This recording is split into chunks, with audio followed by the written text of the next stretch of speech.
बिस्मिल्लाहिर्रहमानिर्रहीम। अस्सलाम वालेकुम। खुश रहो आबाद रहो।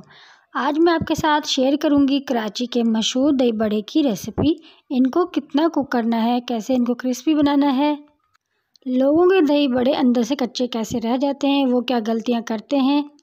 ख़ास बात ये कि आज की वीडियो में आपको बहुत कुछ जानने को मिलेगा। वीडियो अच्छी लगे तो वीडियो को अंत तक ज़रूर देखिएगा। चलते हैं वीडियो की तरफ। यहाँ पर मैंने 1 कप लिया है बेसन। इसमें मैं ऐड करूँगी ½ टी नमक और अब मैं इसमें थोड़ा सा पानी ऐड करूँगी। अच्छे से मिक्स कर लूँगी और मिक्स हमें बहुत ही अच्छी तरह करना है। यहाँ पे इसमें कोई भी लम्स या कोई भी बेसन की गुठली रहनी नहीं चाहिए, ठीक है जी। और अब थोड़ा थोड़ा करके हम इसमें पानी ऐड करेंगे, एकदम हमें इसमें पानी ऐड नहीं करना। अब यहाँ पर मैं इसे अच्छे से मिक्स करूँगी और मिक्स मैंने इसको बहुत ज़बरदस्त तरीके से करना है, इतने शानदार तरीके से करना है कि इसमें कोई भी गुठली या कोई भी किसी तरह का लम्स भी इसमें बाकी नहीं रहना चाहिए। इतनी स्मूथली आपका ये बैटर बनकर तैयार होगा, उतने ही ज़बरदस्त नरम और सॉफ्ट आपका दही बड़े बनकर तैयार होंगे। सही है जी। कि ये वाले ना हम मीठे जो दही बड़े बनते हैं ना, जो कराची के मशहूर दही बड़े होते हैं, वो बना रहे हैं ना। तो इसमें सिंपली नमक जाएगा थोड़ा सा और थोड़ा सा इसमें हम बेकिंग सोडा भी ऐड करेंगे, लेकिन वो थोड़ा आगे चल के ऐड करेंगे, अभी नहीं करेंगे। अभी हमें सिर्फ इसे मिक्स करना है अच्छी तरह, बिल्कुल क्रीमी जो है वो हमारा बैटर बनकर तैयार हो। जितनी अच्छे से हम इसे मिक्स करेंगे ना, तो आप यकीन करेंगे उतनी ज़बरदस्त आपके दही बड़े बनकर तैयार होंगे। बैटर कितना स्मूथली और कितना क्रीमी हमारा बैटर बनकर यहाँ पे तैयार हुआ है, हो गया।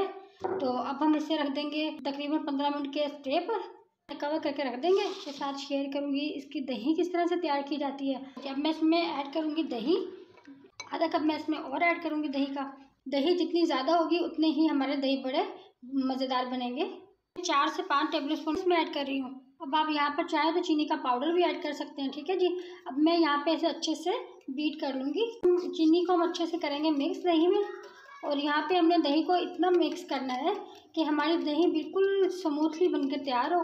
दही बड़ों की जो दही होती है ना, वो ही असल कमाल उसी का होता है। देखिए कितनी क्रीमी और कितना क्रीमी इसमें टेक्सचर आया है।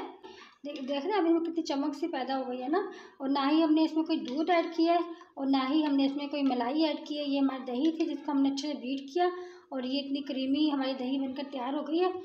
चलो जी, दही को हम रख देंगे फ्रिज में ठंडा होने के लिए। 20 मिनट मुझे हो गए। अब मैं इसमें ऐड करूँगी 1/4 मीठा सोडा, ठीक है। मीठा सोडा का जो काम होता है ना, वो इनको एक तो फुलाएगा बहुत ज़्यादा ना, और दूसरा सॉफ्ट और नरम भी बनाएगा। तो इसलिए ये लाजमी आपने ऐड करना है, इसको स्किप नहीं करना, ठीक है। चलो जी, अच्छी तरह हमने मिक्स कर लिया। अब हम चलते हैं फ्लेम की तरफ ताकि हम इनको अच्छे से फ्राई कर सकें। अब हमने ऑयल यहाँ पे हमारा बहुत ज़्यादा गर्म नहीं है, बिल्कुल दरमियाना ऑयल रखा हुआ है हमने, ठीक है जी। और अब हम इसमें ऐड कर देंगे, चम्मच की मदद से भी डाल सकते हैं, आप चाहे तो हाथ की मदद से भी इसमें डाल सकते हैं। चलो जी, मैंने यहाँ पर अच्छे से तमाम अपने उनको ऐड कर दिया और अब मैंने ना 1 मिनट तक इनको बिल्कुल छेड़ना नहीं है। तो जब ये थोड़ी टाइट हो जाएंगे तो इनकी स्किन सख्त हो जाएगी, तो फिर हम इनको इंशाल्लाह पलटेंगे, ठीक है जी। चलो जी, यहाँ पर था मुझे 1 मिनट हो गया। इसको ना एक एक करके हम इनकी साइड को चेंज करेंगे। बिल्कुल लाइट लाइट कलर आना स्टार्ट हो गया। हमें अब इनको बिल्कुल हाई फ्लेम पे कुक नहीं करना, क्योंकि बेसन कच्चा है। 6 से 7 मिनट के लिए हमें इनको ना कुक करना है बिल्कुल लो फ्लेम पे, ठीक है, ताकि ये अंदर तक गल जाए। अक्सर इस बात की कंप्लेन करते हैं कि उनके जो दही बड़े हैं वो अंदर से कच्चे रह जाते हैं, तो वो इसी वजह से रह जाते हैं कि वो हाई फ्लेम पे इनको पकाते हैं, तो ऊपर से उनका कलर ब्राउन हो जाता है और अंदर से वो कच्चे रह जाते हैं। आपने इनको बिल्कुल लो फ्लेम पे कुक करना है। आप देख सकते हैं कितने ज़बरदस्त फूले फूले से हमारे ना दही भल्ले बनकर तैयार हुए हैं, ठीक है। अब हम इनको निकाल लेंगे प्लेट में। तो यहाँ पर आप देख सकते हैं और इनकी आवाज़ भी सुन सकते हैं कितने क्रिस्पी हमारे बनकर तैयार हुए हैं, ठीक है। अब हम इनको ना रूम टेम्परेचर पे कर लेंगे ठंडा। देखें, ये देखें ये बहुत गर्म है ना, तो ये ठंडे हो जाएंगे तो मैं आपको दिखाऊंगी कि अंदर से किस कदर सॉफ्ट है, अंदर से अच्छे से पककर तैयार हुए हैं। तो अभी हम इनको ठंडा करेंगे। यहाँ पे ना मैंने बाउल में पानी ले लिया था, ठीक है, और ये हमारे बिल्कुल ठंडे हो चुके हैं। तो अब हम इनको ऐड कर देंगे पानी के अंदर। बनाए हैं ना, इनको अच्छे से पानी में इस तरह से डिप करने के बाद किसी भी बर्तन में सारा पीछे कवर करके रख दें तकरीबन 5 मिनट के लिए। 5 मिनट हो गए।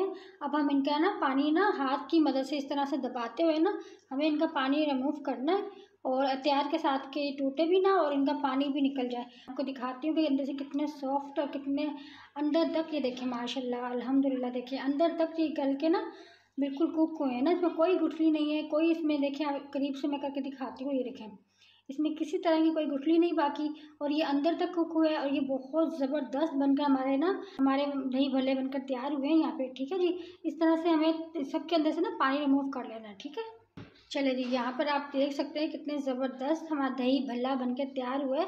ये खाने में इतना लाजवाब होगा ना कि आप सोच भी नहीं सकते। और मैंने जो दही हमने रखी थी फ्रिज में ठंडी होने के लिए, ये देख सकते हैं आप, ये कितनी करीम हो गई है फ्रिज में रखने के बाद। और इसमें थोड़ा सा दही भल्लों का जो मसाला होता है ना, वो मैंने इसमें ऐड कर दिया था, उससे ये बहुत ज़बरदस्त इसमें टेस्ट आता है। तो अपना ये हम इस तरह से ना दही, इनके ऊपर हम दही डाल देंगे।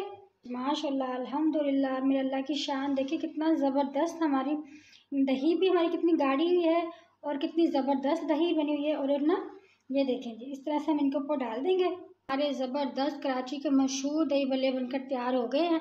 अब आप अगर चाहें तो इनके ऊपर थोड़ा सा ना दही भल्लों का जो मसाला होता है वो आप यहाँ कर इनके ऊपर स्प्रिंकल कर दें, तो ये और भी ज़बरदस्त लुक इसका लगेगा ना इस तरह से। अब मैं आपको टेस्ट भी दिखाती हूँ करके। माशाल्लाह जी, देखिए ये देखें जी, देख सकते हैं आप, बहुत ही मज़ेदार, बहुत ही टेस्टी, बहुत ही ज़बरदस्त और शानदार किस्म के हमारे दही भल्ले बनकर तैयार हुए हैं। तो जल्दी से बताएं आपको ये मेरी रेसिपी कैसी लगी। वीडियो अच्छी लगे लाइक शेयर कमेंट ज़रूर कीजिएगा। मिलते हैं अगली वीडियो में, तब तक के लिए अल्लाह हाफिज़।